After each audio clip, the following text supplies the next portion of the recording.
ಪ್ರಿಯ ವಿದ್ಯಾರ್ಥಿಗಳೇ, ಇವತ್ತು ನಾವು 9ನೇ ತರಗತಿಯ ಸಮಾಜ ವಿಜ್ಞಾನದ ಇತಿಹಾಸ ವಿಭಾಗದ ಬರುವಂತಹ ಅಧ್ಯಾಯ 3 ಇರತಕ್ಕಂತಹ ಮತ ಪ್ರವರ್ತಕರು ಮತ್ತು ಸಮಾಜ ಸುಧಾರಕ ಅಂದ್ರೆ ಮಕ್ಕಳಲ್ಲಿ ಈ ಒಂದು ಅಧ್ಯಾಯದ ಶೀರ್ಷಿಕೆ ಏನು ಹೇಳುತ್ತಪ್ಪ ಅಂದ್ರೆ ಮತವನ್ನ ಸ್ಥಾಪನೆ ಮಾಡಿರ್ತಕ್ಕಂಥ ವ್ಯಕ್ತಿ ಬಗ್ಗೆ, ಸಮಾಜವನ್ನ ತಿದ್ದಲಿಕ್ಕೆ ಹೊರಟಿರ್ತಕ್ಕಂತಹ ಮಹಾನ್ ವ್ಯಕ್ತಿಗಳ ಬಗ್ಗೆ ವಿಷಯ ಇರ್ತಕ್ಕಂಥದನ್ನ ಈ ಒಂದು ಅಧ್ಯಾಯದ ಶೀರ್ಷಿಕೆ ತಿಳಿಸ್ಕೊಡ್ತದೆ. ಮೊದಲು ನಾವು ಮಕ್ಕಳು ಈ ಒಂದು ಅಧ್ಯಾಯದಿಂದ ಭಾರತದ ಮತ ಪ್ರವರ್ತಕರ ಪರಿಚಯವನ್ನ ಮತ್ತು ಅವರು ಪ್ರತಿಪಾದಿಸಿದಂತಹ ತತ್ವಗಳ ಕುರಿತು, ಅವರ ಬೋಧನೆಗಳ ಕುರಿತು ವಿಷಯವನ್ನ ಅಧ್ಯಯನ ಮಾಡ್ತೀವಿ. ಹಾಗಾಗಿ ಈ ಒಂದು ಅಧ್ಯಾಯದಲ್ಲಿ ಬರ್ತಕ್ಕಂಥ ಸಮಾಜ ಸುಧಾರಕರು ಯಾರ್ಯಾರ ಬಗ್ಗೆ ನಾವು ವಿಷಯವನ್ನು ತಿಳ್ಕೊಳ್ತೀವಿ. ಶಂಕರಾಚಾರ್ಯರು, ಮಧ್ವಾಚಾರ್ಯರು, ರಾಮಾನುಜಾಚಾರ್ಯರು, ಬಸವಣ್ಣನವರು. ಈ ಸುಧಾರಕರ ಜೀವನ ಮತ್ತು ಬೋಧನೆಗಳನ್ನು ಕುರಿತು ಅಧ್ಯಯನವನ್ನು ಮಾಡ್ತಿರುತ್ತೇವೆ. ಅದೇ ತೆರನಾಗಿ ಈ ಸಮಾಜ ಸುಧಾರಕರು ಪ್ರತಿಪಾದಿಸಿದಂತಹ ದ್ವೈತ ಸಿದ್ಧಾಂತ, ಅದ್ವೈತ ಸಿದ್ಧಾಂತ ಮತ್ತು ವಿಶಿಷ್ಟಾದ್ವೈತ ಸಿದ್ಧಾಂತಗಳನ್ನು ಕುರಿತು ಈ ಒಂದು ಘಟಕದಲ್ಲಿ ನಾವು ಅಧ್ಯಯನವನ್ನ ಮಾಡ್ತೇವೆ. ಮತ್ತೆ ಇಲ್ಲಿ ಭಾರತದ ಸಾಮಾಜಿಕ ಧಾರ್ಮಿಕ ಇತಿಹಾಸದಲ್ಲಿ ಸಾಮಾನ್ಯ ಶಕ 8ನೇ ಶತಮಾನದಿಂದ ಸಾಮಾನ್ಯ ಶಕ 13ನೇ ಶತಮಾನದ ಮೊದಲಾರ್ಧ ಭಾಗದವರೆಗಿನ ಅವಧಿ ನಮಗೆ ಇಲ್ಲಿ ಅತ್ಯಂತ ಪ್ರಮುಖವಾದಂತಹ ಅವಧಿ. ಯಾಕೆ ಈ ಅವಧಿ ಪ್ರಮುಖವಾದದ್ದು? ಈ ಒಂದು ಅವಧಿಯಲ್ಲಿ 3 ವೈದಿಕ ಮತಗಳನ್ನ ಬೆಳೆಸಿ ಪೋಷಿಸಿ ಪ್ರವರ್ತಕರಾದಂತಹ ಆಚಾರ್ಯರಾಗಿರ್ತಕ್ಕಂತಹ ಶಂಕರಾಚಾರ್ಯರು, ಮಧ್ವಾಚಾರ್ಯರು ಮತ್ತು ರಾಮಾನುಜಾಚಾರ್ಯ ಇವರು ಕನ್ನಡ ನಾಡಿನಲ್ಲಿ ಜೀವಿಸಿದ್ರು ಅಂತಕ್ಕಂಥ ಬಹಳಷ್ಟು ಹೆಮ್ಮೆ ಪಡ್ತಕ್ಕಂಥ ಸಂಗತಿ ಮಕ್ಕಳೇ. ಅದೇ ರೀತಿಯಾಗಿ ಈ 3 ಸುಧಾರಕರು 3 ಮುಖ್ಯವಾಗಿರತಕ್ಕಂತಹ ವೇದಾಂತ ಶಾಖೆಗಳನ್ನ ಪ್ರತಿಪಾದನೆಯನ್ನು ಮಾಡಿದ್ರು. ಆ ವೇದಾಂತ ಶಾಖೆಗಳು ಯಾವಪ್ಪ ಅಂದ್ರೆ ದ್ವೈತ ಸಿದ್ಧಾಂತ, ಅದ್ವೈತ ಸಿದ್ಧಾಂತ ಮತ್ತು ವಿಶಿಷ್ಟಾದ್ವೈತ ಸಿದ್ಧಾಂತಗಳು ಸಹಿತ ಪ್ರಚುರತೆಗೆ ಬಂದವು. ಹಾಗಾಗಿ ಮಕ್ಕಳ ಇವರು ಈ ಸಿದ್ಧಾಂತಗಳನ್ನ ಅಷ್ಟೇ ಹೇಳಲಿಕ್ಕೆ ಹೊರಟ್ರ ಇವರು ಇಲ್ಲ. ಸೊ ಅಲ್ಲದೆ ಇವರು ಜಾತಿ ಆಧಾರಿತ, ಲಿಂಗ ಆಧಾರಿತ ಅಸಮಾನತೆಯನ್ನ ಈ ಸುಧಾರಕರು ವಿರೋಧವನ್ನು ಮಾಡಿರ್ತಕ್ಕಂಥ ನಾನು ನೋಡ್ತಾ ಇದ್ದೇನೆ. ಹೀಗೆ ಧರ್ಮ ಲಿಂಗ ಆಧಾರಿತ ಅಸಮಾನತೆಯನ್ನ ವಿರೋಧಿಸಿದವರಲ್ಲಿ ಬಸವೇಶ್ವರರು, ಕಲ್ಯಾಣದಲ್ಲಿ ಸಾಮಾಜಿಕ ಕ್ರಾಂತಿಯ ನಾಂದಿಯನ್ನು ಹಾಡಿರ್ತಕ್ಕಂಥ ಮಹಾನ್ ವ್ಯಕ್ತಿ ಬಸವಣ್ಣನವರು. ಬಸವಣ್ಣನವರು ಬೋಧಿಸಿದಂತಹ ತತ್ವಗಳು ಕೇವಲ ಆಧ್ಯಾತ್ಮಿಕ ಸಿದ್ಧಾಂತಗಳಾಗದೆ ಸಮಾಜ ಮತ್ತು ಧರ್ಮವನ್ನ ವೈಚಾರಿಕವಾಗಿ ಸುಧಾರಣೆಯನ್ನ ಮಾಡಿರ್ತಕ್ಕಂಥವು. ಈ ಒಂದು ಸುಧಾರಣೆಯನ್ನ ಸಾಧಿಸಲಿಕ್ಕೆ, ಆ ಒಂದು ಗುರಿ ಸಾಧನೆಗಾಗಿ ಆಚಾರ್ಯತ್ರಯರು ಮತ್ತು ಬಸವೇಶ್ವರರು ಕುಲ, ಮತ ಮತ್ತು ಲಿಂಗ ಭೇದಗಳಿಲ್ಲದೆ ಎಲ್ಲ ವರ್ಗದ ಜನರನ್ನ ಭಗವಂತನಲ್ಲಿ ಶರಣಾಗುವಂತೆ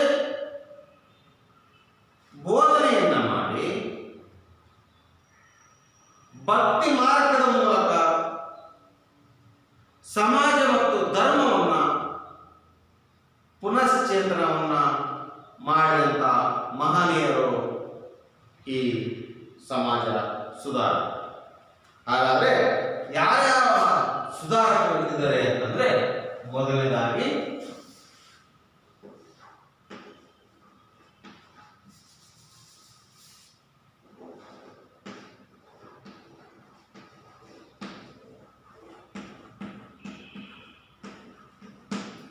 ಶಂಕರಾಚಾರ್ಯ.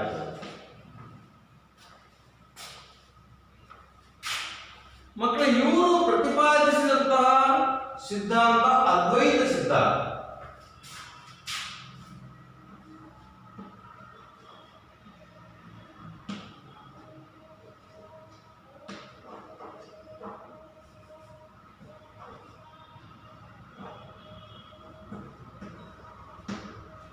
ಅದ್ವೈತ ಸಿದ್ಧಾಂತ.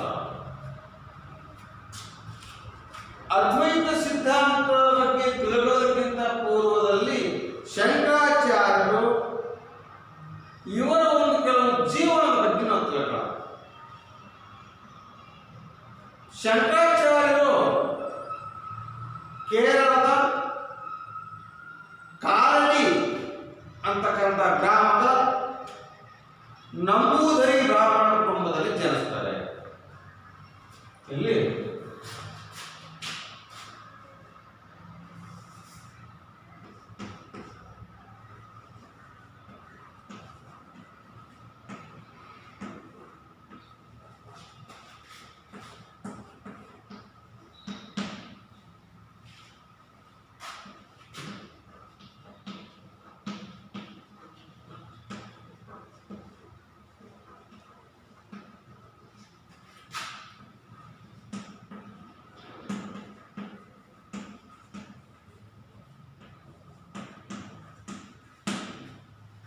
ಕೇರಳದ ಕಾರಡಿ ಗ್ರಾಮದ ನಂಬೂದರಿ ಬ್ರಾಹ್ಮಣ ಕುಟುಂಬದಲ್ಲಿ ಶಂಕರಾಚಾರ್ಯರು ಜನಿಸ್ತಾರೆ.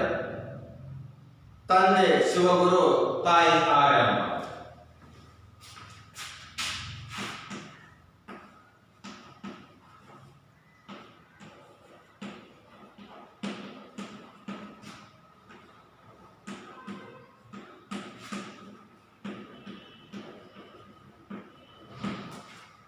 ತಂದೆ ಶಿವಗುರು, ತಾಯಿ ಆರಂಭ. ಶಂಕರಾಚಾರ್ಯರು ಅಪ್ರತಿಮ ಬುದ್ಧಿಶಕ್ತಿಯನ್ನು ಹೊಂದಿದ್ದ ಶಂಕರಾಚಾರ್ಯರು ತಮ್ಮ 7ನೆಯ ವಯಸ್ಸಿನಲ್ಲಿಯೇ ಎಲ್ಲ ಸೂತ್ರಗಳಲ್ಲಿ ಸಹಿತ ಪಾಂಡಿತ್ಯವನ್ನ ಶಂಕರಾಚಾರ್ಯರು ಪಡ್ಕೊಂಡಿದ್ರು. ಅಂದ್ರೆ ಶಂಕರಾಚಾರ್ಯರು ಕೇವಲ 7 ವರ್ಷದವರು ಅಂತಂದ್ರೆ ಮಕ್ಕಳೇ 2ನೇ ಕ್ಲಾಸ್ ಓದಬೇಕಾಗ. ಸೊ ಆ ಒಂದು 7ನೇ ವಯಸ್ಸಿಗೆ ಎಲ್ಲ ಸೂತ್ರಗಳನ್ನ ಪಾಂಡಿತ್ಯವನ್ನ ಶಂಕರಾಚಾರ್ಯರು ಪಡ್ಕೊಂಡಿದ್ರು. ಇವರ ಗುರುಗಳು ಗೋವಿಂದ ಭಗವತ್ಪಾದರು.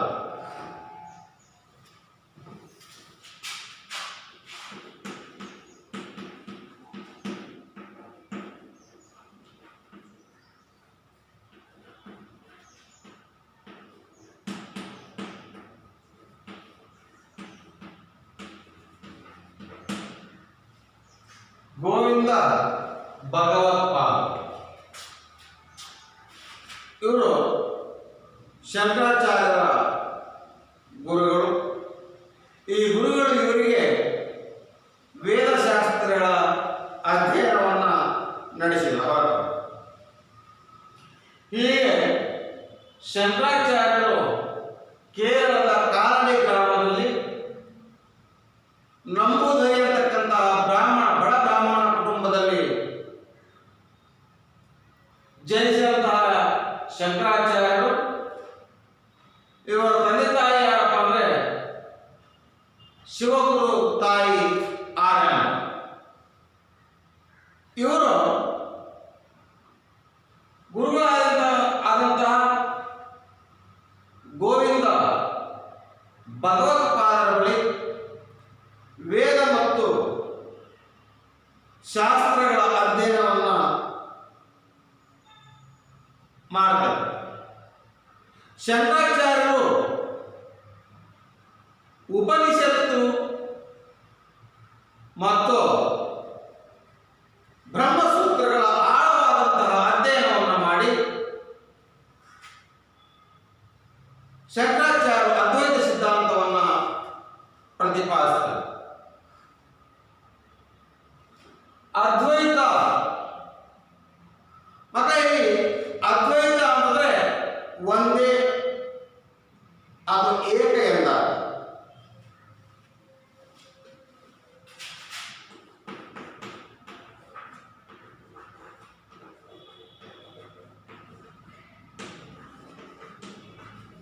ಅದ್ವೈತ ಎಂದರೆ ಒಂದೇ ಅಥವಾ ಏಕ ಎಂದ. ಸೊ ಈ ರೀತಿಯಾಗಿ ಅದ್ವೈತ ಸಿದ್ಧಾಂತವನ್ನ ಪ್ರತಿಪಾದನೆಯನ್ನ ಮಾಡಿರ್ತಕ್ಕಂಥವರು ಶಂಕರಾಚಾರ್ಯ.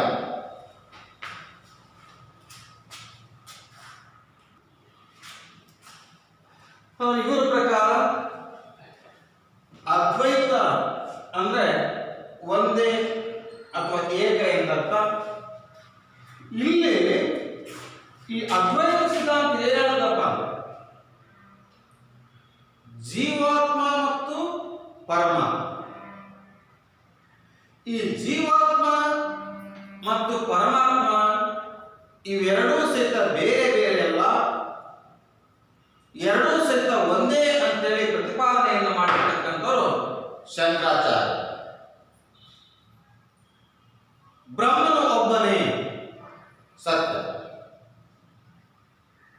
ಬ್ರಹ್ಮನು ಒಬ್ಬನೇ ಸತ್ಯ, ಉಳಿದ ಜಗತ್ತು ನಿತ್ಯ ಅಂತಕ್ಕಂಥ ಒಂದು ತೀರ್ಮಾನಕ್ಕೆ ಶಂಕರಾಚಾರ್ಯರು ಬರ್ತಾರೆ. ಸೊ ಇವ್ರ ಪ್ರಕಾರ ಜೀವಾತ್ಮ ಮತ್ತು ಪರಮಾತ್ಮ ಎರಡು ಒಂದೇ, ಎರಡು ಒಂದೇ ಅಂತಕ್ಕಂಥ ತೀರ್ಮಾನಕ್ಕೆ ಶಂಕರಾಚಾರ್ಯ ಗುರುಗಳು ಬರ್ತಾರೆ. ಸೊ ಇಲ್ಲಿ ಇನ್ನೊಂದು ಮಾತು ಹೇಳಿದ್ರೆ ಏನಪ್ಪಾ ಅಂದ್ರೆ,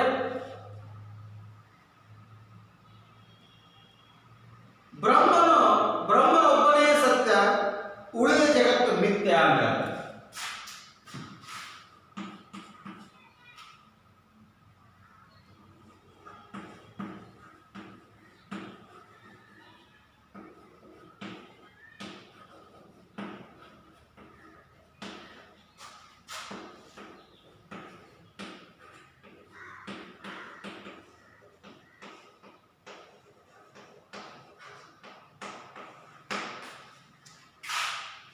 ಬ್ರಹ್ಮನೊಬ್ಬನೇ ಸತ್ಯ, ಉಳಿದ ಜಗತ್ತು ಮಿಥ್ಯೆ ಎಂತಕ್ಕಂತಹ ತೀರ್ಮಾನಕ್ಕೆ ಶಂಕರಾಚಾರ್ಯರು ತೀರ್ಮಾನ ಬರ್ತಾರೆ. ಸೊ ಇಲ್ಲಿ ಇವರು ಜಗತ್ತು ಒಂದು ಮಾಯೆ, ಜಗತ್ತು ಒಂದು ಮಾಯೆ, ಬ್ರಹ್ಮ ಮಾತ್ರ ಸತ್ಯ.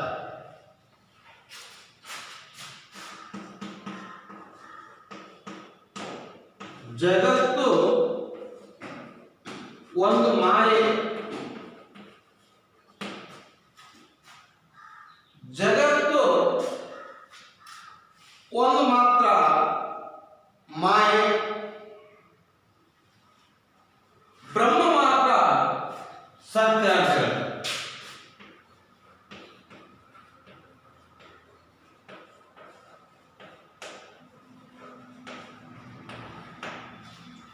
ಜಗತ್ತು ಒಂದು ಮಾಯೆ, ಬ್ರಹ್ಮ ಮಾತ್ರ ಸತ್ಯ ಅಂತಕ್ಕಂಥ ತೀರ್ಮಾನಕ್ಕೆ ಬರ್ತಾರೆ. ಅಂದ್ರೆ ಜಗತ್ತಿ ಬ್ರಹ್ಮನೊಬ್ಬನೇ ಸತ್ಯ ಅಂತ ಹೇಳ್ತಾರೆ.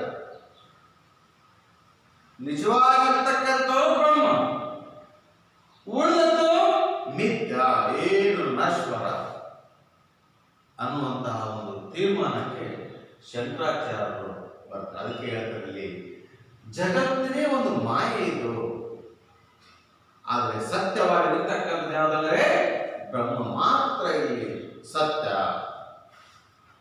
ಹಾಗಾಗಿ ನಾವಲ್ಲಿ ಜ್ಞಾನ ಮಾರ್ಗದಿಂದ ನಾವು ಜ್ಞಾನವನ್ನು ಪಡೆಕೊಂಡು ನಾವು ಪ್ರಪಂಚದಲ್ಲಿರ್ತಕ್ಕಂತಹ ಮಾಯೆಯ ಬಗ್ಗೆ ತಿಳಿದು ಪ್ರಪಂಚದಲ್ಲಿ ಇರುವ ಮಾಯೆಯ ಬಗ್ಗೆ ತಿಳಿದು ಪರಮ ಸತ್ಯವಾದ ಬ್ರಹ್ಮನೊಡನೆ ನಾವು ನಮ್ಮ ಜೀವಾತ್ಮವನ್ನ ವಿಲೀನಗೊಳಿಸಬೇಕು.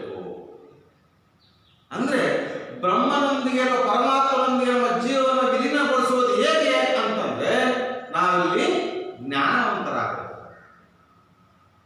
ಜ್ಞಾನವನ್ನು ಪಡ್ಕೊಂಡು ಪರಮ ಸತ್ಯವಾಗಿರ್ತಕ್ಕಂಥ ಬ್ರಹ್ಮನೊಡನೆ ನಮ್ಮ ಜೀವಾತ್ಮವನ್ನ ವಿಲೀನಗೊಳಿಸಬೇಕು ಅಂತ. ಆಗ ಮಾತ್ರ ಎಲ್ಲರಿಗೂ ಸತ್ಯ ಏನಾಗ್ತದೆ, ಮೋಕ್ಷ ಪ್ರಾಪ್ತಿ ಆಗ್ತದೆ ಅನ್ನುವಂತ ಒಂದು ತೀರ್ಮಾನಕ್ಕೆ ಬಂದು ಬೋಧನೆಯನ್ನ ಶಂಕರಾಚಾರ್ಯರು ಮಾಡ್ತಾರೆ. ಹೀಗೆ ಶಂಕರಾಚಾರ್ಯರು ಜ್ಞಾನದ ಮಾರ್ಗವನ್ನು, ಜ್ಞಾನದ ಮಾರ್ಗದ ಪ್ರವರ್ತಕರಾಗಿ ಇದ್ದಾರೆ. ಇಲ್ಲಿ ಜೀವಾತ್ಮನಿಗೆ ಬೇರೆ, ಪರಮಾತ್ಮನಿಗೆ ಬೇರೆ ಅಸ್ತಿತ್ವ ಇಲ್ಲ ಅಂತ ಹೇಳ್ತಾನೆ. ಜೀವಾತ್ಮನಿಗೆ ಪ್ರತ್ಯೇಕವಾಗಿರ್ತಕ್ಕಂಥ ಅಸ್ತಿತ್ವವಿಲ್ಲ. ಹಾಗಾಗಿ ಅಹಂ ಬ್ರಹ್ಮಾಸ್ಮಿ, ನಾನೇ ಬ್ರಹ್ಮ ಅಂತ ಹೇಳ್ತಾರೆ. ಅದಕ್ಕೆ ಇಲ್ಲಿ ಜೀವಾತ್ಮನಿಗೆ ಪ್ರತ್ಯೇಕವಾಗಿರತಕ್ಕಂತಹ ಅಸ್ತಿತ್ವ ಇಲ್ಲ. ಹಾಗಾಗಿ ಶಂಕರಾಚಾರ್ಯರನ್ನೇ ನಾನೇ ಬ್ರಹ್ಮ, ಅಹಂ ಬ್ರಹ್ಮಾಸ್ಮಿ ಅಂತೇಳಿ ಪ್ರತಿಪಾದನೆಯನ್ನ ಮಾಡಿ ಸಕಲ ಜೀವರಾಶಿಗಳಲ್ಲಿಯೂ ಸಹಿತ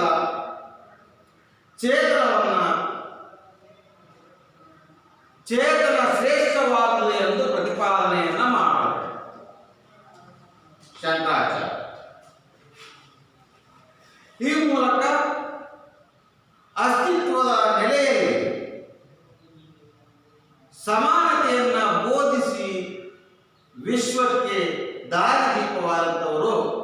ಶಂಕರಾಚಾರ್ಯ ಮಹಾಗುರು. ಬ್ರಹ್ಮ ಸತ್ಯ, ಅದು ನಿರ್ಗುಣ. ಬ್ರಹ್ಮ ಸತ್ಯ ಅದು ನಿರ್ಗುಣ ಅಂದ್ರೆ ಅದಕ್ಕೆ ಯಾವುದೇ ರೀತಿಯಾಗಿರ್ತಕ್ಕಂತಹ ಲಕ್ಷಣಗಳಿಲ್ಲ, ಯಾವುದೇ ರೀತಿಯಾಗಿರ್ತಕ್ಕಂತಹ ಅವಕಾಶ ಇಲ್ಲ ಅಂತೇಳಿ ಶಂಕರಾಚಾರ್ಯರು ಬೋಧಿಸ್ತಾರೆ, ಅದು ಪ್ರತಿಪಾದಿಸ್ತಾರೆ. ಅದಕ್ಕೆ ಮಕ್ಕಳೇ, ಪ್ರತಿಯೊಬ್ಬ ಮನುಷ್ಯನು ಮೋಕ್ಷವನ್ನು ಸಾಧಿಸಬೇಕು ಅಂತಂದ್ರೆ ಮೊದಲು ಜೀವಾತ್ಮ ಪರಮಾತ್ಮನನ್ನೇ ವಿಲೀನವಾಗಬೇಕು. ಜೀವಾತ್ಮ ಪರಮಾತ್ಮನನ್ನೇ ವಿಲೀನವಾಗಬೇಕಾದ್ರೆ ನಾವು ಜ್ಞಾನ ಎಂಬತಕ್ಕಂಥ ತತ್ವವನ್ನು ಪಡೆಯಬೇಕು, ಜ್ಞಾನವನ್ನು ಪಡ್ಕೋಬೇಕು, ಬುದ್ಧಿವಂತರಾಗಬೇಕು, ಜ್ಞಾನವಂತರಾಗಬೇಕು. ಸೊ ಈ ರೀತಿಯಾಗಿ ಜ್ಞಾನದ ಮಾರ್ಗದಿಂದ ನಾವು ಮೋಕ್ಷವನ್ನ ಸಾಧಿಸಲಿಕ್ಕೆ ಸಾಧ್ಯತೆ ಇದೆ. ಅಂದ್ರೆ ಜ್ಞಾನದ ಮಾರ್ಗದಿಂದ ಪರಮಾತ್ಮನಲ್ಲಿ ವಿಲೀನ ಆಗಬೇಕು. ಆಗ ಮಾತ್ರ ಪ್ರತಿಯೊಬ್ಬ ಮನುಷ್ಯರು ಸಹಿತ ಮೋಕ್ಷವನ್ನ ಪಡಿತಾನೆ ಅಂತಕ್ಕಂತಹ ಅಂಶಕ್ಕೆ ಶಂಕರಾಚಾರ್ಯ ಬರ್ತಾರೆ. ಹಾಗಾಗಿ ಸಮಾನತೆಯ ಬಗ್ಗೆ ಬೋಧಿಸಿದಂತಹ ಶಂಕರಾಚಾರ್ಯರು ಬ್ರಹ್ಮವು ಸತ್ಯ, ಅದು ನಿರ್ಗುಣ. ಬ್ರಹ್ಮ ಸತ್ಯ, ಅದು ನಿರ್ಗುಣವಾದರೆ ಅದಕ್ಕೆ ಯಾವುದೇ ರೀತಿಯಾಗಿರತಕ್ಕಂತಹ ಲಕ್ಷಣಗಳು ಇಲ್ಲ, ಯಾವುದೇ ರೀತಿಯಾಗಿರತಕ್ಕಂತಹ ಅವಕಾಶ ಇಲ್ಲ ಅಂತ ಹೇಳ್ಬಿಟ್ಟು ಪ್ರತಿಪಾದನೆಯನ್ನ ಮಾಡಿರ್ತಕ್ಕಂಥ ಮಹಾನ್ ವ್ಯಕ್ತಿ ಶಂಕರಾಚಾರ್ಯ. ಶಂಕರಾಚಾರ್ಯರು ರಚನೆಯನ್ನ ಮಾಡಿರ್ತಕ್ಕಂಥ ಗ್ರಂಥಗಳ ಬಗ್ಗೆ ನೋಡಿದ್ರೆ ಶಂಕರ ಭಾಷ್ಯ, ಆನಂದ ಲಹರಿ.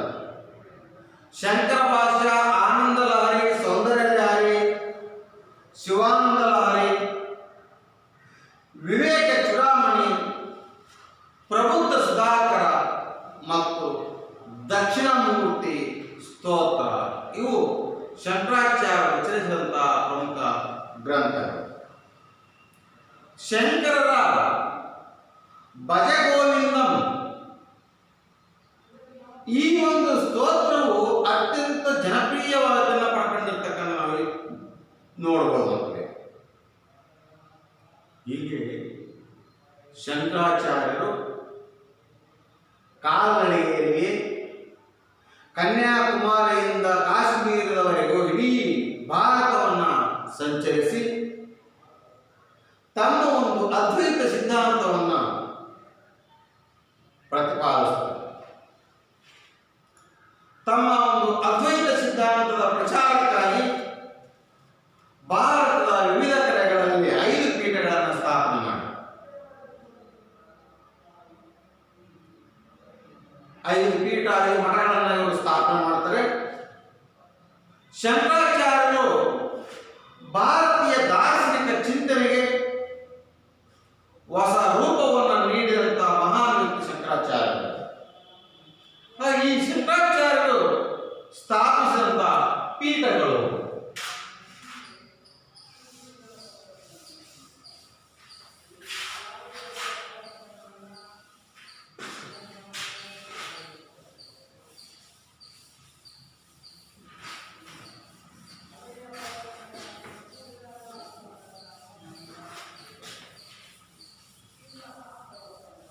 ಶಂಕರಾಚಾರ್ಯರು ಸ್ಥಾಪಿಸಿದಂತಹ ಪೀಠಗಳು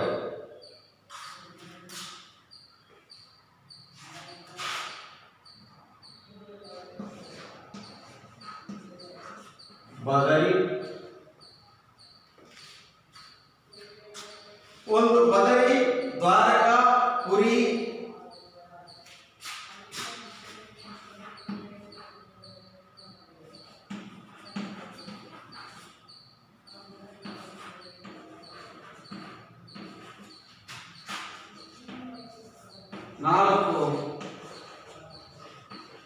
ಶೃಂಗೇರಿ 5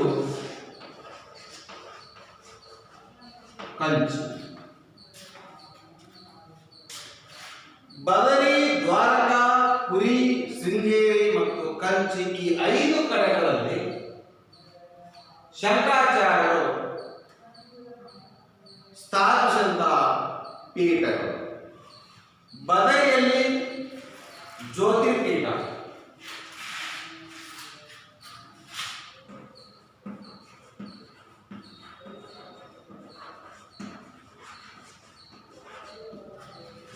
ಬದರಿಯಲ್ಲಿ ಜ್ಯೋತಿರ್ಪೀಠ, ದ್ವಾರಕಾದಲ್ಲಿ ಕಾಳಿಕಾ ಪೀಠ.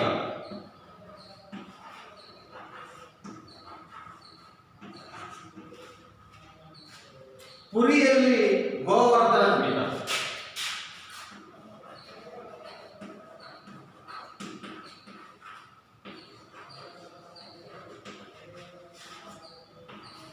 ಶಾರದಾ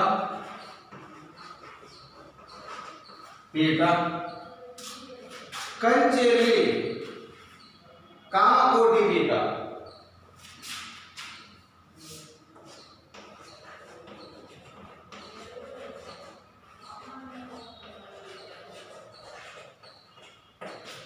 ಮಕ್ಕಳಲ್ಲಿ ಶಂಕರಾಚಾರ್ಯರು ಸ್ಥಾಪಿಸಿದಂತಹ ಪಂಚಪೀಠಗಳು ಯಾವಪ್ಪ ಅಂದ್ರೆ ಬದರಿ, ದ್ವಾರಕಾ, ಪುರಿ, ಶೃಂಗೇರಿ ಮತ್ತು ಕಂಚಿ ಅಂತಕ್ಕಂಥ 5 ಪೀಠಗಳನ್ನು ಇವರು ಸ್ಥಾಪನೆ ಮಾಡ್ತಾರೆ. ಬದರಿಯಲ್ಲಿರ್ತಕ್ಕಂತಹ ಜ್ಯೋತಿರ್ಪೀಠ, ದ್ವಾರಕಾದಲ್ಲಿರ್ತಕ್ಕಂತಹ ಕಾಳಿಕಾ ಪೀಠ, ಪುರಿಯಲ್ಲಿರ್ತಕ್ಕಂತಹ ಗೋವರ್ಧನ ಪೀಠ, ಶೃಂಗೇರಿಯಲ್ಲಿರ್ತಕ್ಕಂತಹ ಶಾರದಾ ಪೀಠ, ಕಂಚಿಯಲ್ಲಿರ್ತಕ್ಕಂತಹ ಕಾಮಕೋಟಿ ಪೀಠ. ಹೀಗೆ ಶಂಕರಾಚಾರ್ಯರು 5 ಪೀಠಗಳನ್ನು ಸ್ಥಾಪನೆ ಮಾಡಿರತಕ್ಕಂಥ ನಾವಿಲ್ಲಿ ನೋಡಬಹುದು ಮಕ್ಕಳು. ಇದರ ಮೂಲಕ ಶಂಕರಾಚಾರ್ಯರು ಅದ್ವೈತ ಸಿದ್ಧಾಂತಗಳನ್ನು ಪ್ರತಿಪಾದನೆಯನ್ನು ಬೋಧನೆ ಮಾಡಲಿಕ್ಕೆ ಅವಕಾಶವನ್ನ ಮಾಡಿಕೊಟ್ಟರು. ಹೀಗೆ ಸಮಾಜದಲ್ಲಿರತಕ್ಕಂತಹ ಎಲ್ಲರನ್ನೂ ಸಹಿತ ಸಮಾನ ರೀತಿಯಲ್ಲಿ ಕಾಣುವಂತಹ ಅವಕಾಶವನ್ನು ಕಲ್ಪಿಸಿಕೊಟ್ಟಂತಹ ಮಹಾನ್ ವ್ಯಕ್ತಿ ಯಾರಪ್ಪ ಅಂತಂದ್ರೆ ಈ ಶಂಕರಾಚಾರ್ಯರು. ಹಾಗಾದ್ರೆ ಮಕ್ಕಳೇ ಶಂಕರಾಚಾರ್ಯರನ್ನ ನೋಡಿ. ಶಂಕರಾಚಾರ್ಯರು ಇವರು ಪ್ರತಿಪಾದಿಸಿದಂತಹ ಸಿದ್ಧಾಂತಗಳನ್ನು ಕುರಿತು, ಅವರು ಜನಿಸಿದಂತಹ ಸ್ಥಳ ಆಗಲಿ, ಅವರ ತಂದೆ ತಾಯಿಗಳು ಮತ್ತು ಗುರುಗಳು, ಅವರು ಸ್ಥಾಪನೆ ಮಾಡಿದಂತಹ ಪಂಚಪೀಠಗಳು, ಅವರು ಸ್ಥಾಪನೆ ಮಾಡಿದಂಥ ಸಿದ್ಧಾಂತ ಅದ್ವೈತ ಸಿದ್ಧಾಂತ, ಈ ಅದ್ವೈತ ಸಿದ್ಧಾಂತದ ಮೂಲಕ ಕುರುಡವಾಗಿರ್ತಕ್ಕಂಥ ಸಮಾಜವನ್ನು ಬೆಳಕಿನೆಡೆಗೆ ಕೊಂಡೊಯ್ಯಲು ಸಾಕಷ್ಟು ಪ್ರಯತ್ನವನ್ನು ಮಾಡಿದಂಥ ಸಮಾಜ ಸುಧಾರಕರಲ್ಲಿ ಪ್ರಮುಖರಾದಂತಹ ವ್ಯಕ್ತಿ ಅಂದರೆ ಈ ಈ ಶಂಕರಾಚಾರ್ಯರು ಅಂತ. ಹಾಗೆ ಇವರು ಪ್ರತಿಪಾದನೆ ಮಾಡಿದಂತಹ ಅದ್ವೈತ ಸಿದ್ಧಾಂತ, ಅವಾಗ ನಾನು ಹೇಳಿದ ಹಾಗೆ ಈ ಅದ್ವೈತ ಅಂದರೆ ಏಕ ಅಥವಾ ಒಂದೇ. ಯಾವುದು ಒಂದೇ ಅಂತಂದರೆ ಜೀವಾತ್ಮ ಮತ್ತು ಪರಮಾತ್ಮ ಇವೆರಡೂ ಸಹಿತ ಬೇರೆ ಬೇರೆಯಲ್ಲ, ಇವೆರಡೂ ಸಹಿತ ಒಂದೇ ಅಂತಕ್ಕಂಥ ಅಂಶಕ್ಕೆ ಈ ನಮ್ಮ ಶಂಕರಾಚಾರ್ಯ ಗುರುಗಳು ಬರ್ತಕ್ಕಂಥ ನೋಡ್ತೇವೆ. ಬ್ರಹ್ಮನೊಬ್ಬನೇ ಸತ್ಯ, ಉಳಿದ ಜಗತ್ತು ಮಿಥ್ಯೆ ಅಂತಕ್ಕಂತಹ ತೀರ್ಮಾನಕ್ಕೆ ಬರ್ತಾರೆ. ಈ ಜಗತ್ತು ಒಂದು ಮಾಯೆ, ಬ್ರಹ್ಮ ಮಾತ್ರ ಸತ್ಯ ಅಂತಕ್ಕಂಥ ಪ್ರತಿಪಾದನೆಯನ್ನು ಮಾಡ್ತಾರೆ. ಸೊ ಇಲ್ಲಿ ಜ್ಞಾನದ ಮಾರ್ಗದಿಂದ ನಾವು ಪ್ರಪಂಚದ ಮಾಯೆಯನ್ನು ತಿಳಿದು ಈ ಪರಮಾತ್ಮನ ಪರಮಾತ್ಮನಿಗೆ ವಿಲೀನವಾಗಲಿಕ್ಕೆ ನಾವು ಈ ಜ್ಞಾನ ಮಾರ್ಗದಿಂದ ಮಾತ್ರ ಸಾಧ್ಯ. ಮಾತ್ರ ನಾವು ಮೋಕ್ಷವನ್ನು ಪಡೀಲಿಕ್ಕೆ ಸಾಧ್ಯತೆ ಇದೆ ಅಂತಕ್ಕಂಥ ಅಂಶಕ್ಕೆ ಬರ್ತಕ್ಕಂಥದ್ದು ಶಂಕರಾಚಾರ್ಯರು. ಹೀಗೆ ಶಂಕರಾಚಾರ್ಯರು ತಮ್ಮ ಒಂದು ಸಿದ್ಧಾಂತದ ಮೂಲಕ ಸಮಾಜವನ್ನು ಬದಲಾವಣೆಯನ್ನು ಮಾಡಿರ್ತಕ್ಕಂಥ ನಾವಿಲ್ಲಿ ನೋಡಬಹುದಾಗಿದೆ. ಇನ್ನು ಮುಂದಿನ ಸುಧಾರಕರು ಬರ್ತಕ್ಕಂಥದ್ದು ರಾಮಾನುಜಾಚಾರ್ಯರು.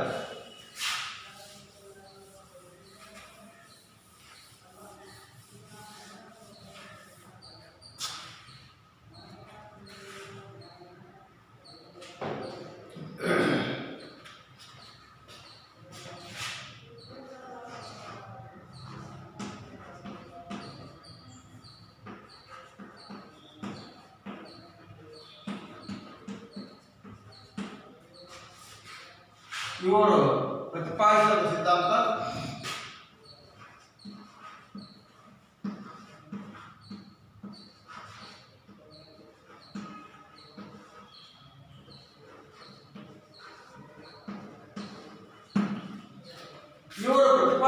ಸಿದ್ಧಾಂತ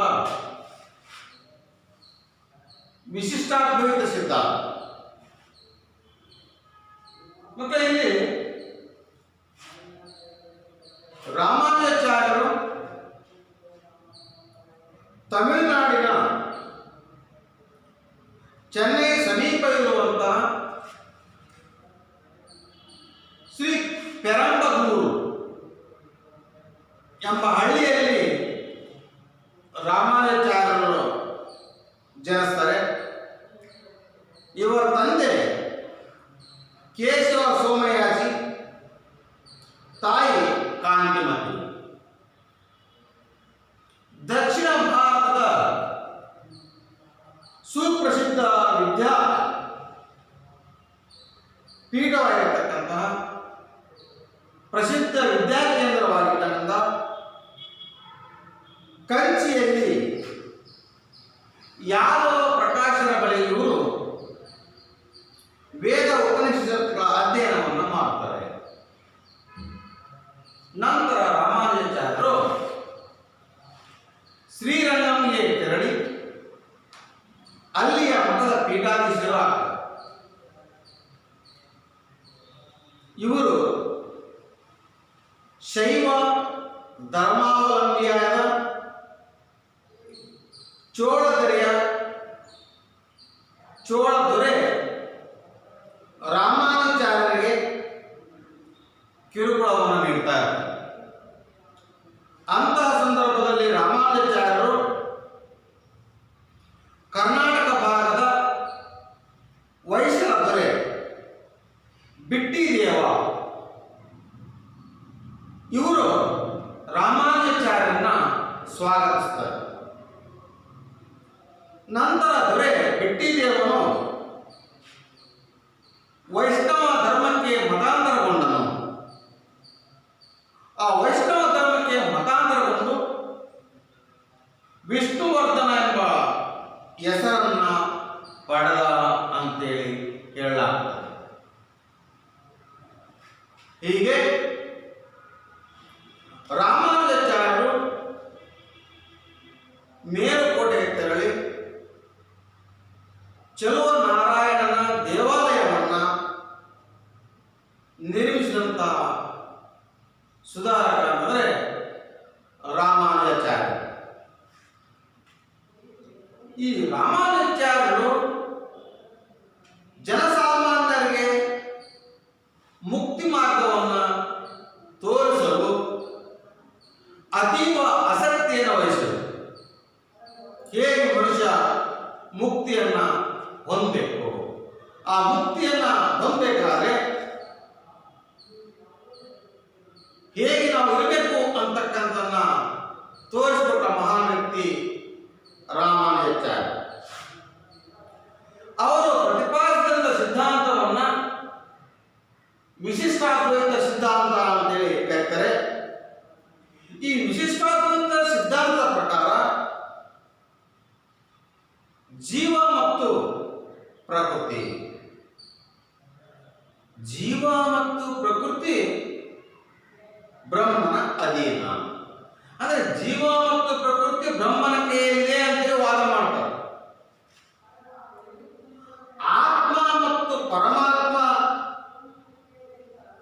ಆತ್ಮ ಮತ್ತು ಪರಮಾತ್ಮ ಏಕಕಾಲದಲ್ಲಿ ಹೊಂದಾಣಿಕೆ ಸಾಧ್ಯವಿಲ್ಲ ಅಂತ ಹೇಳಿ ತಿಳಿಸ್ತಾರೆ. ಆತ್ಮ ಮತ್ತು ಪರಮಾತ್ಮ ಏಕಕಾಲದಲ್ಲಿ ಹೊಂದಾಣಿಕೆ ಸಾಧ್ಯವಿಲ್ಲ ಅಂತ ಹೇಳಿ ತಿಳಿಸಿದಂತ ವ್ಯಕ್ತಿ ರಾಮಾನುಜಾಚಾರ್ಯರು. ಜಗತ್ತು ಬ್ರಹ್ಮನ ವ್ಯಕ್ತಗೊಂಡ ರೂಪವೆಂದು ಮತ್ತು ಜಗತ್ತು ಇಹ ಸತ್ಯವೆಂದು ಪ್ರತಿಪಾದಿಸಿದಂತಹ ವ್ಯಕ್ತಿ. ಅಂದ್ರೆ ಜಗತ್ತು ಬ್ರಹ್ಮನ ವ್ಯಕ್ತಗೊಂಡ ರೂಪ, ಜಗತ್ತು ಬ್ರಹ್ಮನಿಂದ ವ್ಯಕ್ತಗೊಂಡಂತಹ ರೂಪ ಮತ್ತು ಜಗತ್ತು ಇಹ ಸತ್ಯ ಅಂತೇಳಿ ಪ್ರತಿಪಾದಿಸ್ತವೆ. ಹಾಗಾದರೆ ಜನರು ಮುಕ್ತಿ ಸಾಧನೆಯನ್ನ ಹೊಂದಬೇಕಾದ್ರೆ ಭಕ್ತಿ ಮತ್ತು ಪ್ರಪತ್ತಿ ಇವು ಬಹಳ ಮುಖ್ಯ. ಇಲ್ಲಿ ಪ್ರಪತ್ತಿ ಅಂದ್ರೆ ಅತೀವ ಶರಣಾಗತನಾದ ಭಕ್ತಿ. ಅಂದ್ರೆ ದೇವರಿಗೆ ತನ್ನನ್ನು ತಾನು ಸಂಪೂರ್ಣವಾಗಿ ಅರ್ಪಿಸಿಕೊಳ್ಳುವುದು ಅಂತ. ಅತೀವ ಶರಣಾಗುವಂತ ಭಕ್ತಿ. ಹೀಗೆ ಆ ಮುಕ್ತಿಯ ಸಾಧನೆಗೆ ಭಕ್ತಿ ಪ್ರಪತ್ತಿ ಅಂದ್ರೆ ಅತೀವ ಶರಣಾಗತ ಭಕ್ತಿ ಅಂತಕ್ಕಂಥ ಬಹಳ ಮುಖ್ಯ ಅಂತೇಳಿ ತಿಳಿಸ್ತಾರೆ. ಇದರ ಜೊತೆಗೆ ರಾಮಾನುಜಾಚಾರ್ಯರು ಜಾತಿವಾದವನ್ನು ಖಂಡಿಸಿದಂತಹ ರಾಮಾನುಜಾಚಾರ್ಯರು ಭಕ್ತಿ ತತ್ವವನ್ನ ಎಲ್ಲ ಜಾತಿ ಜನರಿಸಿದ ಉಪದೇಶವನ್ನು ಮಾಡ್ತಾರೆ. ಭಕ್ತಿಯ ತತ್ವವನ್ನ ಎಲ್ಲ ಜಾತಿಯ ಜನರಿಸಿದ ತಿಳಿಸ್ತಾರೆ. ಮೊದಲು ಆಸೆಗಳಿಂದ ದೂರಾಗಿ ಆತ್ಮ ಪರಿಶುದ್ಧತೆಯಿಂದ ಭಗವಂತನಿಗೆ ಶರಣಾಗಬೇಕು ಅಂತೇಳಿ ತಿಳಿಸ್ತಾರೆ. ಮೊದಲು ಮನುಷ್ಯನಲ್ಲಿ ಇದ್ದಂತಹ ಆಸೆಗಳನ್ನ ಬಿಡಬೇಕು. ಆ ಆಸೆಗಳನ್ನು ಬಿಟ್ಟು ಆತ್ಮ ಪರಿಶುದ್ಧತೆಯಿಂದ ಭಗವಂತನಿಗೆ ಶರಣಾಗತಾಗಬೇಕು ಅನ್ನುವಂತಹ ಮಾತನ್ನ ರಾಮಾನುಜಾಚಾರ್ಯ ತಿಳಿಸ್ತಾರೆ. ಹೀಗೆ ಮನುಷ್ಯ ಮೋಕ್ಷ ಸಾಧನೆಗಾಗಿ ಭಕ್ತಿ ಮಾರ್ಗವನ್ನ ರಾಮಾನುಜಾಚಾರ್ಯರು ಪ್ರತಿಪಾದಿಸ್ತಾ ಹೋಗ್ತಾರೆ. ರಾಮಾನುಜರು ಶಾಸ್ತ್ರಗಳನ್ನು ಅಧ್ಯಯನವನ್ನು ಮಾಡಿ ಜೊತೆಗೆ ಅನೇಕ ಕೃತಿಗಳನ್ನು ಸಹಿತ ಇವರು ರಚಿಸ್ತಾರೆ. ಅವರು ರಚನೆ ಮಾಡಿದಂತಹ ಕೃತಿಗಳಲ್ಲಿ ವೇದಾಂತ ಸಂಗ್ರಹ, ವೇದಾಂತ ಸಾಗರ, ವೇದಾಂತ ದೀಪಿಕಾ ಮತ್ತು ತ್ರಿಭಾಷ್ಯ ಮತ್ತು ತಮ್ಮ ಮಹತ್ವಪೂರ್ಣ ಗ್ರಂಥವಾಗಿರತಕ್ಕಂಥ ಗೀತ ಭಾಷೆಯಲ್ಲಿ ಭಕ್ತಿ ತತ್ವಕ್ಕೆ ಅನನ್ಯತೆಯನ್ನ ಮತ್ತು ಪ್ರಾಧಾನ್ಯತೆಯನ್ನ ತಂದುಕೊಟ್ಟಂತವರು ರಾಮಾನುಜರು. ಹೀಗೆ ಉತ್ತರ ಭಾರತದ ಸಂತರಾದಂತಹ ರಮಾನಂದ, ರಾಯಿದಾಸರು, ರಾಮಾನುಜರ ಸಿದ್ಧಾಂತದಿಂದ ಪ್ರಭಾವಿತರಾದಂಥ ವ್ಯಕ್ತಿಗಳು. ಇವರಿಂದ ಉತ್ತರ ಭಾರತದಲ್ಲಿ ಭಕ್ತಿ ತತ್ವ ಬೆಳೆಯಲಿಕ್ಕೆ ದಾರಿಯಾಯಿತು. ಹಾಗೆಯೇ ವಿಜಯನಗರದ ತುಳುವ ಮತ್ತು ಅರವೀಡ ವಂಶದ ದೊರೆಗಳು ಈ ಒಂದು ತತ್ವದ ಅನುಯಾಯಿಗಳಾಗ್ತಾರೆ. ದಕ್ಷಿಣ ಭಾರತದಲ್ಲಿ ಸ್ಥಾಪನೆ ಮಾಡಿದಂತಹ ಪ್ರಮುಖ ಶ್ರೀ ವೈಷ್ಣವ ಮಠಗಳು ಯಾವಪ್ಪ ಅಂದರೆ ಯತಿರಾಜ ಮಠ. ಯತಿರಾಜ ಮಠ ಇರತಕ್ಕಂಥದ್ದು ಮೇಲುಕೋಟೆ ಮತ್ತು ಪೆರಂಬೂರಿನಲ್ಲಿದೆ. ಇನ್ನು ಪರಕಾಲ ಮಠ ಅಂದರೆ ಬ್ರಹ್ಮತಂತ್ರ, ಇದು ಮೈಸೂರಲ್ಲಿ ಇರತಕ್ಕಂಥದ್ದು. ಅಹೋಬಲ ಮಠ ಇದು ಆಂಧ್ರ ಪ್ರದೇಶದ ಗುಂಟೂರು ಹತ್ರ ಇದೆ, ಅಂದರೆ ಅಹೋಬಲ ಅಂತ ಕರೀತಾರೆ. ಆಂಡವನ್ ಮಠ ಇದು ಶ್ರೀರಂಗಂನಲ್ಲಿರ್ತಕ್ಕಂಥದ್ದು.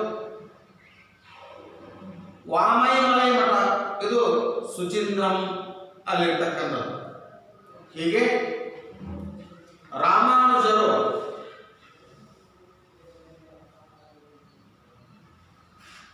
ಸಮಾಜದ ಸುಧಾರಣೆಗಾಗಿ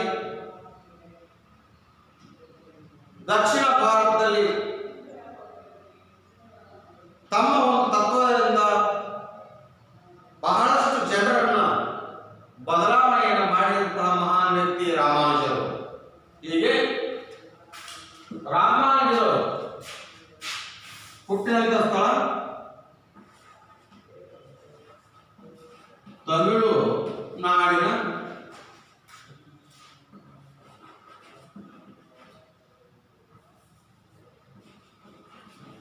ಚೆನ್ನೈ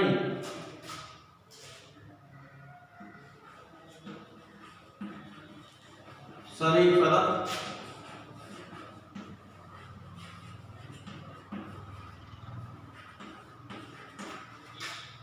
ಪೆರಂಬದೂರು. ರಾಮಾನುಜಾಚಾರ್ಯರು ಹುಟ್ಟಿದಂತಹ ಜನಿಸಿದಂತಹ ಹಳ್ಳಿ ತಮಿಳುನಾಡಿನ ಚೆನ್ನೈ ಸಮೀಪದ ಪೆರಂಬದೂರು ಅಂತೇಳಿ. ತಂದೆ ಕೇಶವ ಸೋಮಯಾಜಿ.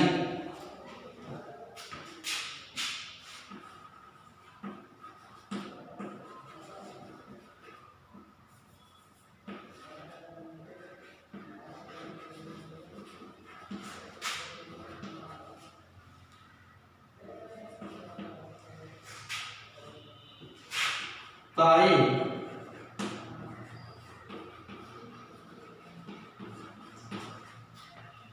ಕಾಂತನ.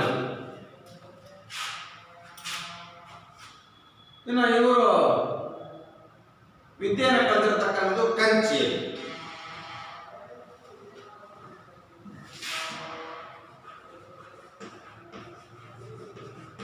ವಿದ್ಯಾರ್ಥಿಯನ್ನ ಕಂಚಿ. ನಂತರ ಇವರು ಶ್ರೀರಂಗಂ ಅಲ್ಲಿ ಪೀಠಾಧಿಪತಿ ಆಗ್ತಾರೆ.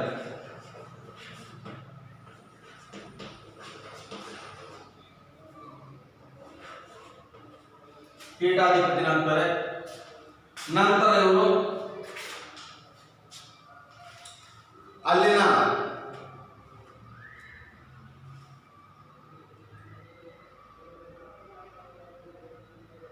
ಈ ರಾಮಾನುಜಾಚಾರ್ಯಲ್ಲಿರ್ತಕ್ಕಂಥ ದೊರೆ ಚೋಳ ದೊರೆ ರಾಮಾನುಜಾಚಾರ್ಯ ಕಿರುಕುಳವನ್ನು ನೀಡ್ತಾ ಇರ್ತಾರೆ. ಸಂದರ್ಭದಲ್ಲಿ ರಾಮಾನುಜರು ಆ ಪೀಠವನ್ನು ಬಿಟ್ಟು ನಂತರ ಕರ್ನಾಟಕಕ್ಕೆ ಬಂದು ಕರ್ನಾಟಕದ ಹೊಯ್ಸಳ ದೊರೆ ಆಗಿರ್ತಕ್ಕಂತಹ ಬಿಟ್ಟಿದೇವ ಇವರನ್ನ ಸ್ವಾಗತಿಸ್ತಾರೆ. ನಂತರ ಆ ಬಿಟ್ಟಿದೇವ ದೊರೆ ವೈಷ್ಣವ ಸಂಪ್ರದಾಯಕ್ಕೆ ಮತಾಂತರಗೊಂಡು ವಿಷ್ಣುವರ್ಧನ ಎಂಬ ಹೆಸರನ್ನ ಪಡೆದ ಅಂತಕ್ಕಂಥದ್ದು ಪ್ರತೀತಿ ಇದೆ. ನಂತರ ರಾಮಾನುಜಾಚಾರ್ಯರು ಮೇಲುಕೋಟೆಗೆ ತೆರಳಿ ಚಲವನಾರಾಯಣ ದೇವಾಲಯವನ್ನು ನಿರ್ಮಿಸ್ತಾರೆ. ಇನ್ನು ಇವರು ಪ್ರತಿಪಾದಿಸಿದ ಸಿದ್ಧಾಂತ ವಿಶಿಷ್ಟಾದ್ವೈತ ಸಿದ್ಧಾಂತ. ಈ ಸಿದ್ಧಾಂತವನ್ನ ಪ್ರಕಾರ ಇಲ್ಲಿ ಜೀವ ಮತ್ತು ಪ್ರಕೃತಿ ಬ್ರಹ್ಮನ ಅಧೀನ ಅಂತ ಹೇಳ್ತಾರೆ. ಜೀವ ಮತ್ತು ಪ್ರಕೃತಿ ಬ್ರಹ್ಮನ ಅಧೀನ, ಆತ್ಮ ಮತ್ತು ಪರಮಾತ್ಮ ಏಕಕಾಲದಲ್ಲಿ ಒಂದಾಗಲಿಕ್ಕೆ ಸಾಧ್ಯವಿಲ್ಲ ಅಂತ ತಿಳಿಸ್ತಾರೆ. ಜಗತ್ತು ಬ್ರಹ್ಮನ ವ್ಯಕ್ತಗೊಂಡ ರೂಪ ಅಂತ ಹೇಳ್ತಾರೆ. ಜಗತ್ತು ಇಹ ಸತ್ಯವಂತೇಳಿ ಪ್ರತಿಪಾದನೆಯನ್ನು ಮಾಡ್ತಾರೆ. ಮುಕ್ತಿ ಸಾಧನೆಗಾಗಿ ಭಕ್ತಿ ಪ್ರಪತ್ತಿ ಅಂದ್ರೆ ಅತೀವ ಶರಣಾಗತ ಭಕ್ತಿ ಇದ್ರೆ ನಾವು ಮುಕ್ತಿಯನ್ನು ಸಾಧಿಸಲಿಕ್ಕೆ ಸಾಧ್ಯತೆ ಇದೆ ಅಂತಕ್ಕಂಥ ತಿಳಿಸ್ತಾರೆ. ಇಷ್ಟಲ್ಲದೆ ಇವರು ಜಾತಿವಾದವನ್ನು ಖಂಡಿಸ್ತಾರೆ. ರಾಮಾನುಜರು ಭಕ್ತಿಯ ತತ್ವವನ್ನು ಎಲ್ಲಾ ಜಾತಿಯ ಜನರಿಗೆ ಸಹಿತ ಉಪದೇಶವನ್ನು ನೀಡ್ತಾರೆ. ಆಸೆಯಿಂದ ದೂರ ಉಳಿದು ಆತ್ಮ ಪರಿಶುದ್ಧತೆಯಿಂದ ಭಗವಂತನಿಗೆ ಶರಣಾಗಬೇಕು ಅಂತೇಳಿ ತಿಳಿಸಿ, ಹೀಗೆ ಮೋಕ್ಷದ ಸಾಧನೆಗಾಗಿ ಭಕ್ತಿ ಮಾರ್ಗವನ್ನು ತಿಳಿಸಿದಂಥ ಮಹಾನ್ ವ್ಯಕ್ತಿ ರಾಮಾನುಜಾಚಾರ್ಯ. ಇವರು ರಚನೆ ಮಾಡಿರ್ತಕ್ಕಂಥ ಕೃತಿಗಳನ್ನು ನೋಡಿದ್ವಿ ಅಂದರೆ ಆ ಬರೆಯತಕ್ಕಂಥ ಕೃತಿಗಳು ವೇದಾಂತ ಸಂಗ್ರಹ, ವೇದಾಂತ ಸಾರ, ವೇದಾಂತ ದೀಪಿಕಾ, ತ್ರಿಭಾಷ್ಯ. ಇವರು ಈ ಸಾಧನೆ ಬಹು ಮುಖ್ಯವಾಗಿರ್ತಕ್ಕಂಥ ಮಹತ್ವಪೂರ್ಣವಾದ ಗ್ರಂಥವಾಗಿರ್ತಕ್ಕಂಥ ಗೀತಾ ಭಾಷೆ. ಸೊ ಇಲ್ಲಿ ಈ ಎಲ್ಲ ಗ್ರಂಥಗಳ ಸಹಿತ ಭಕ್ತಿ ತತ್ವಕ್ಕೆ ಅನನ್ಯತೆಯನ್ನ ಪ್ರಾಧಾನ್ಯತೆಯನ್ನ ತಂದು ಕೊಟ್ಟಂತ ಮಹನೀಯರು ಅಂತಂದ್ರೆ ರಾಮಾನುಜಾಚಾರ್ಯ. ಸೊ ಹೀಗೆ ಇಲ್ಲಿ ಇವರು ಸಹಿತ 5 ಮಠಗಳನ್ನು ಸ್ಥಾಪಿಸಿದರೆ. ಯತಿರಾಜ ಮಠ ಇದು ಮೇಲುಕೋಟೆ ಮತ್ತು ಶ್ರೀ ಪೆರಂಬೂರಿನಲ್ಲಿ ಇರ್ತಕ್ಕಂಥದ್ದು. ಪರಕಾಲ ಮಠ ಅಂದ್ರೆ ಬ್ರಹ್ಮತಂತ್ರ ಮಠ, ಇದು ಮೈಸೂರಲ್ಲಿ ಇರ್ತಕ್ಕಂಥದ್ದು. ಅಹೋಬಲ ಮಠ ಇದು ಅಹೋಬಲದಲ್ಲಿರ್ತಕ್ಕಂಥದ್ದು, ಅದು ಆಂಧ್ರ ಪ್ರದೇಶದ ಗುಂಟೂರಲ್ಲಿ ಇರ್ತಕ್ಕಂಥದ್ದು. ಇನ್ನು ಅಂಡಮಾನ್ ಮಠ ಅಂತಕ್ಕಂಥದ್ದು ಶ್ರೀರಂಗಂನಲ್ಲಿರ್ತಕ್ಕಂಥದ್ದು. ವಾಮೈಮಲೈ ಮಠ ಅಂತಕ್ಕಂಥದ್ದು ಸುಚೀಂದ್ರ ಮಠ. ಹೀಗೆ ರಾಮಾನುಜಾಚಾರ್ಯರು ವಿಶಿಷ್ಟಾದ್ವೈತದ ಮೂಲಕ ಜನರಿಗೆ ಭಕ್ತಿಯ ದಾರಿಯನ್ನು ತೋರಿಸಿದಂಥ ಮಹಾನ್ ವ್ಯಕ್ತಿ ಅಂತೇಳಿ ತಿಳಿಸ್ಕೊಳ್ತಾರೆ.